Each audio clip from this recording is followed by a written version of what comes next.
Buntag, isa sa mga highlights no sa at nato ang gusto i-share sa mga taga Davao, especially sa ato ang mga customers served by Davao City Water District, and we are already ready para sa mga umaabotay na epekto sa El Nino. And we would like to report that as of this reporting period, dako gihapon ang surplus sa ato ang water supply kumpara sa ato ang water demand. On a daily basis, adunay production capacity, meaning ang volume sa tubig na pwede i-provide on a daily basis ni Water District is at 728 million liters of water per day. And kung itandi na to ni sa ato ang daily demand, meaning katong tubig na ato ang ginasupply sa ato ang customers, aduna lang around 52% ang ato ang ginagamit. So we still have around 48% no na ma-consider na to as surplus water, which we can use to absorb more service connections, considering that we are still at the stage that we're ramping up ang ato ang expansion, especially sa District 2 areas. And at the same time, this surplus pod ato ang gamiton as part of our contingency supply in kaso nga aduna joy epekto ang huwaw sa ato ang supply sa tubig sa ato ang syudad. Other than that, ma'am, ng preparation, sa pagkangalaing preparations pod ninyo, no, para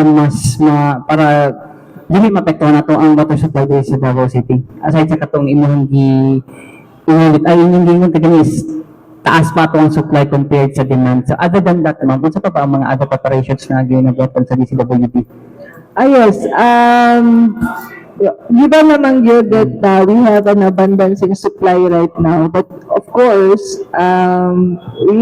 masayang lang po yun na ang inyong supply if you don't complement that with other mga strategic na mga support no initiative. So staple gihapon ang ato ang pagpaningkamot to optimize our distribution, because again no, even if right now 96% of our customers are enjoying 24/7 water service, we still need to address, and we are addressing the remaining 4%.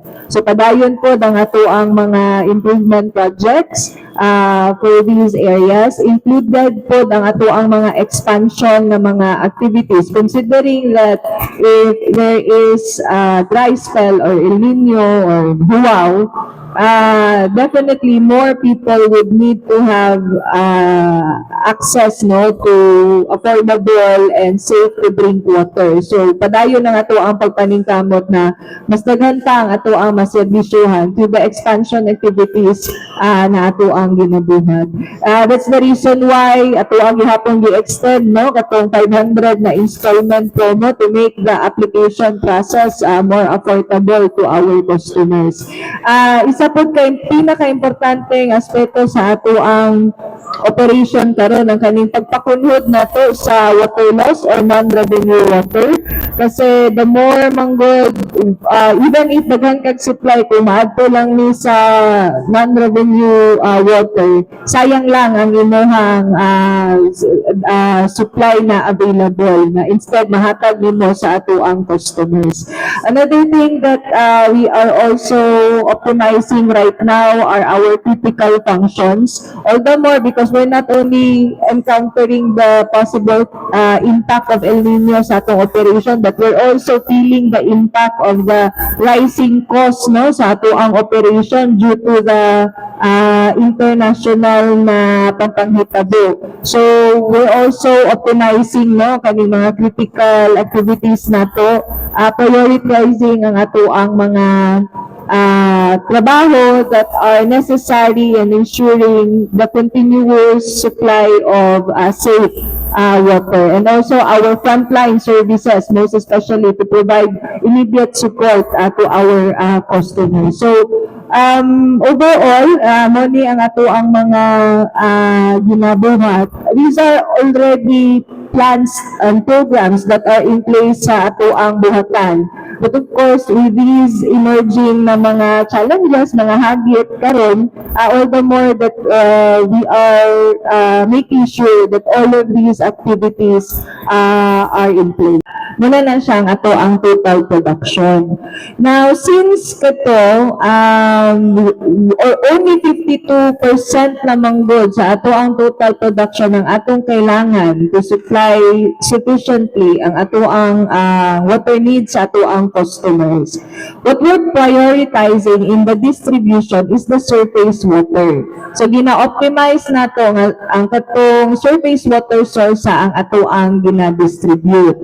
So, meaning, katong groundwater source, mga production wells na may mga bomba, some of which only around 20% ang ato ang ginapaandar. So meaning na ay 80% sa ato ang wells karon na on standby lang sa siya.